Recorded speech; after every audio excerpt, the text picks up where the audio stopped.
Hi, everybody. My name is Sydney Briner, and I am a senior undergrad at the University of Georgia. Thank you so much for coming to my presentation today. So today we're going to be looking at the effects of immunosuppressant drugs on SARS-CoV-2 vaccine efficacy in a mouse model. So I'm sure we all know severe acute respiratory syndrome coronavirus 2 has been responsible for the recent pandemic, and that the vaccines that we have available to us elicit an immune response against the spike protein. And so the spike protein is the glycoprotein on the outside of the virus. It helps mediate entry into target cells.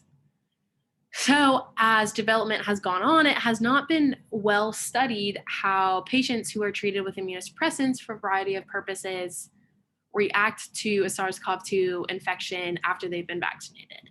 So here we wanted to quantify that. So a collaborator provided us with the mouse model where they took the mice and they treated them with different immunosuppressants seen in table 1. You can see that the immunosuppressants are used either for autoimmune or chemotherapy purposes. And so they treated the mice, they bled the mice, and they obtained the sera.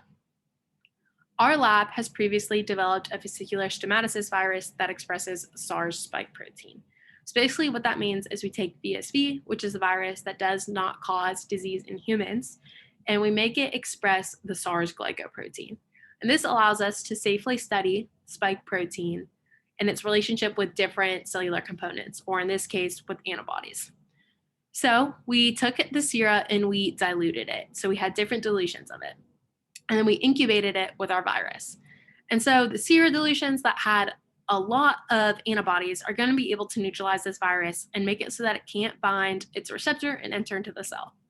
However, if the sera does not have a lot of antibodies, the virus is going to be able to bind with its receptor, get into the cell, and get its genome into the cell. This is important because we made our VSV also encode for nanoluciferase, which is a reporter gene. So basically, when this virus gets into the cell, its genome is in the cell. We're able to quantify how much of its genome is in the cell relatively by looking at the luminescence due to the nanoluciferase gene. So this data allows us to figure out IC50 values. IC50 values are the concentration of the drug that inhibits 50% of the virus. So once again, our mice were vaccinated at day 0 and they received their booster dose at day 14, and our collaborators collected time points up until day 35. And so we obtained our luminescence data from using this method, and we were able to compare it to a condition that represented virus only. So we infected cells with just virus with no serum. That allowed us to make comparisons to see which conditions altered that neutralization ability.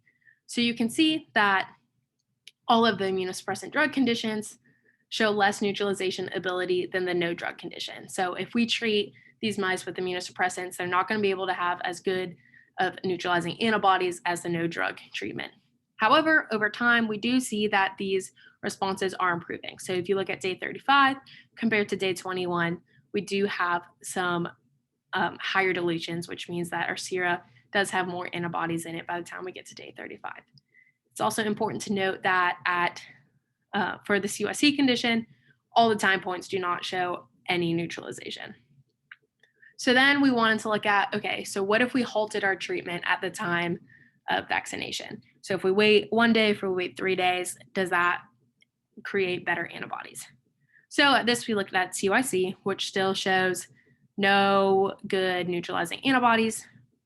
And then if we look at MP and MTX, if we halt drug treatment for 3 days, we do see some significant changes. And what this means is that by the time we get to day 35, it looks like we are able to produce neutralizing antibodies despite immunosuppressant drug treatment.